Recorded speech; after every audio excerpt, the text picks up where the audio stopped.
Mike Mignola is a writer and artist that fascinates me.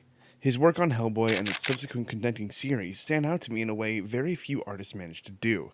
His blocky character design and unique expressive art style is beautiful, and his love for a good ghost story is infectious. From a young age, Mignola has had a love of monsters. I mean, just take a look at his library. Most of this is old stuff. For whatever reason, I kind of stall out around 1940 as far as the stuff I read. I think I've got it covered as far as ghost stories. I think I've probably got at least all the really good old ones. Oh, and Mark James, the greatest ghost story writer, except for maybe Sheridan LaFondue and the giant ghost story anthology edited by Boris Karloff. He did 2 of them. Look at that. But this is the greatest. There was a fantasy writer named Frank Stockton. This is the return of Frank Stockton. This sums up everything I've ever wanted the Hellboy world to feel like. I'm writing his stories for him because his ghost showed up and told me some stuff. Stuff very much like this is in the Witchfinder and the Hellboy stuff. These are the characters that they're just footnotes in that Hellboy world. But how does an up-and-coming 23-year-old inker from Marvel go on to build an independent comics icon? To find out, we have to simply look back all the way to 1980. With the Comic Reader issue 183, this is the book that would contain the first published work of Mignola, a simple sketch of Conan the Barbarian's Red Sonja. A year later, Mignola would do the cover for issue 196, before graduating the California College of the Arts with a bachelor's in fine arts. Shortly after, Mignola would find work at Marvel Comics, where he became the inker on the ongoing Daredevil run at the time, before going on to be a penciler for the Incredible Hulk and the Rocket Raccoon limited series. The work here is very standard and safe, which isn't a bad thing. If that's what you want to draw, more power to you. But the work here, in my opinion, just doesn't have that Mike Mignola edge to it yet, I would say. However, an unfortunate encounter with an unknown editor for X-Men, largely rumored to be Bob Harris, but it's unconfirmed, kept stringing Mignola along with a promise to make a 4-part miniseries. Mignola gave an ultimatum, a script in 24 hours or I'm out. The time comes, and sure enough, no script, so Mignola keeps his word, and at the time, quits Marvel Comics. But Marvel turned out to only be the first step on a long journey. Mignola started working for DC in 1987, working on the Phantom Stranger miniseries as a penciler, and would work with John Byrne on World of Krypton.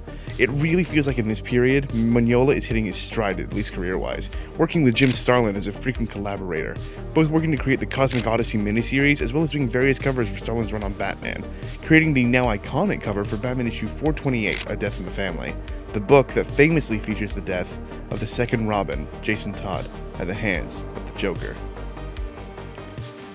However, it was the next work for DC that finally allowed us to have a deeper look into Mignola's artistic vision.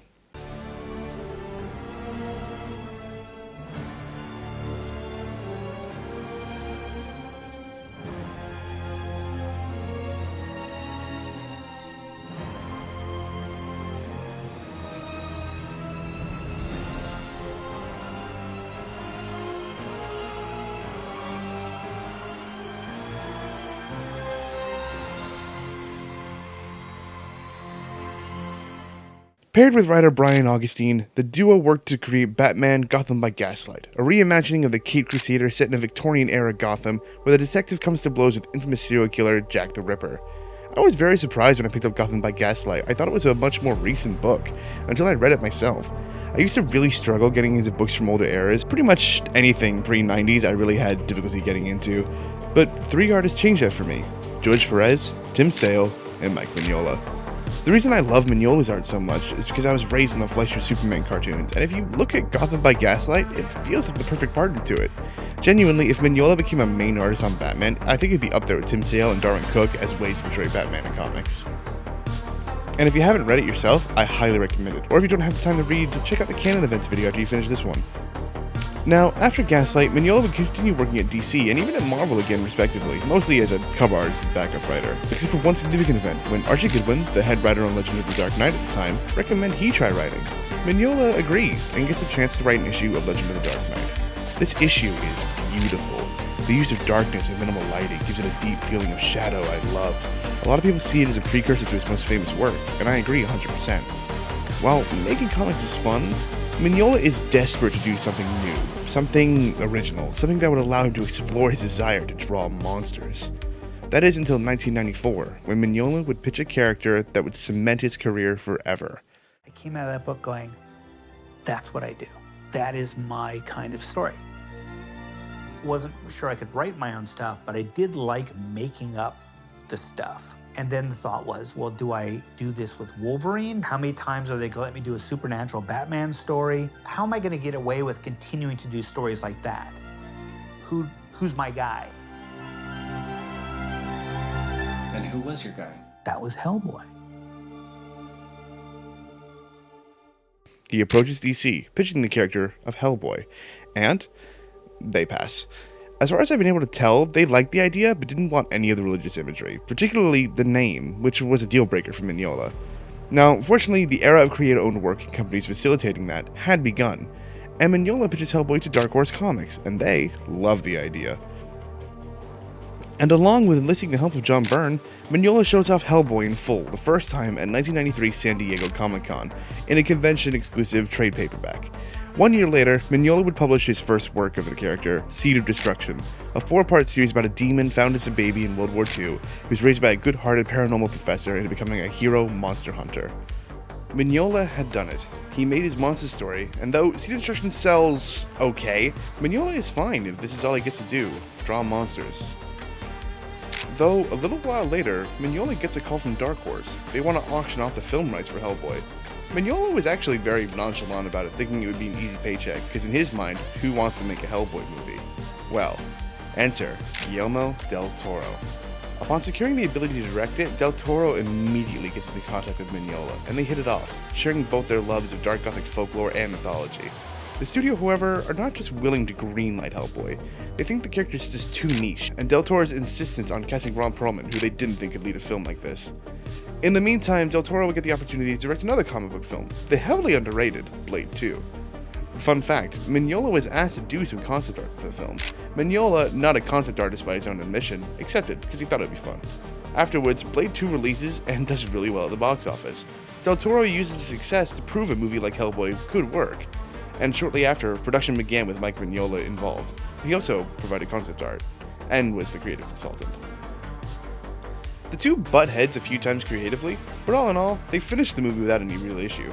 And it's a massive hit. Not only does the movie do exceptionally well, but the success generates an insane amount of interest in the comic. Mignola has now made enough of a living with Hellboy, he can live comfortably and take his time with everything. And in the meantime, he and Del Toro start working together on Hellboy 2. Unfortunately, though, Mignola didn't really enjoy the process of this, citing that Guillermo was changing a lot, and when Mignola said at one point that, and I quote, Hellboy wouldn't do that, Del Toro responded, your Hellboy wouldn't, mine would. Mignola admitted in this moment he was furious at Guillermo, but as soon as his anger came, it went, as he realized the movie version was in fact Guillermo del Toro's. And he respected that. He knew that if Guillermo was going to be able to create what he envisioned to, he had to let him. I wonder if in that moment, Mignola saw the creators and higher-ups who wouldn't give him his chance on X-Men, or when DC initially rejected Hellboy, and how he realized he was better than them when it came to his IP. After his time in Hollywood, Mignola would write and draw Hellboy until 2005, where he took a break as an artist before returning full-time in 2012. And while Hellboy itself hasn't had a new story in a while, there are multitudes of spin-offs and side stories, with characters such as Abe Sapien and Lobster Johnson. Yes, Lobster Johnson is a real thing. Not to mention the BPRD as a whole in their own stories. Mike Mignola had one goal. He simply wanted to draw monsters for a living. And thanks to the creatives at Dark Horse Comics and his fellow workers who agreed with him and had faith in him, he was able to do just that. And I don't see him slowing down anytime soon. Recently, in 2024, he was inducted into the Eisner Hall of Fame, a tremendous honor and a milestone for any comic book creator. I've said it a million times. I just wanted to draw monsters for a living.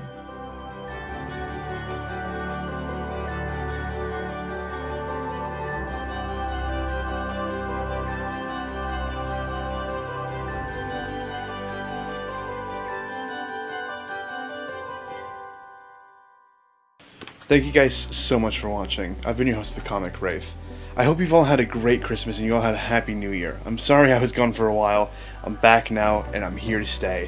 2026 is going to be a fun year, and we hit 50 subs. I'm so excited. I'm so proud of the work we've been able to do. For recommended reading, I of course will heavily recommend Seed of Destruction by Mike Mignola. The what's the word? The not penultimate. Essential. The essential book for Hellboy, as well as Mike Mignola's other works. I do recommend, if you can, maybe getting the omnibus or full collections, just so you have more completed works. I only have the one because, surprise, my girlfriend gave it to me. But yeah, that's all I really have for today.